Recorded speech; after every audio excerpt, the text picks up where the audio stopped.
জাতীয় নির্বাচনের আগে সংলাপের আর কোনো সুযোগ নেই জানিয়েছেন বাণিজ্যমন্ত্রী তোফায়েল আহমেদ।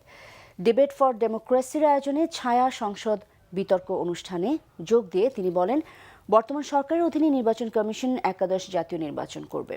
ঘরে বসে আন্দোলন ছেড়ে বিএনপিকে নির্বাচনের প্রস্তুতি নেওয়ার আহ্বান জানিয়েছেন তিনি। জাতীয় নির্বাচনের আগে রাজনৈতিক সংলাপের অপরিহার্যতা বিষয়ে ছায়া সংসদ বিতর্কের আয়োজন করে ডিবেট ফর ডেমোক্রেসি। সরকারি দল BGMEA university of fashion and technology সংলাপ না করার পক্ষে নিজেদের মত তুলে ধরে। অন্যদিকে গণতন্ত্রের স্বার্থে সংলাপের ডাক দেওয়ার আহ্বান জানায় বিরোধী দল শেরেবাংলা কৃষি বিশ্ববিদ্যালয়। সংলাপ হতে হবে। বাংলাদেশের গণতন্ত্র সবকিছু রক্ষা করার জন্য কিন্তু এককভাবে কোনো ব্যক্তি, দল, সরকার বা একক কোনো দলের পক্ষে একা সম্ভব নয়। সেক্ষেত্রে আজকে যারা সরকারে রয়েছে তাদেরকেও কিন্তু সেদিকে নজরদারি করতে হবে। আবার যারা আজকে রাজপথে রয়েছে বা যারা আজকে রাজনীতিতে সংসদে নেই তাদেরকেও কিন্তু সেদিকে কিন্তু দৃষ্টি দিতে হবে।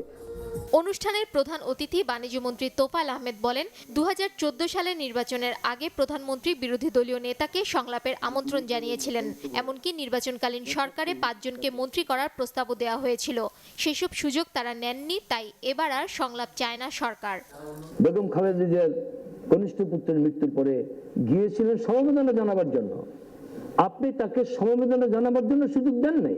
এখন আমি কি করে বুঝবো যে আপনাকে চা খেতে বললে আপনি আসবেন, আর আমি কেন আবার সেই চা দাওয়াত দেওয়া আবার আমি অপমানিত হব? সেজন্য আমি ডাকবো না। এখন বিএনপির উচিত হবে নির্বাচনের প্রস্তুতি গ্রহণ করা, কারণ এই সরকারের অধীনেই, এই নির্বাচন কমিশনের অধীনেই আগামী নির্বাচন হবে। সুতরাং এখানে সংলাপের কোনো প্রয়োজন আছে বলে আমি নিজে ব্যক্তিগতভাবে মনে করি না। 5 জানুয়ারির মতো নির্বাচন সরকারও চায় না উল্লেখ করে সবার অংশগ্রহণে বর্তমান সরকারের অধীনে সুষ্ঠু নির্বাচন হবে আশা করেন তিনি। নির্বাচন অবাধ এবং নিরপেক্ষ হয়। শারমিন ইব্রাহিম, বাংলা ভিশন, ঢাকা।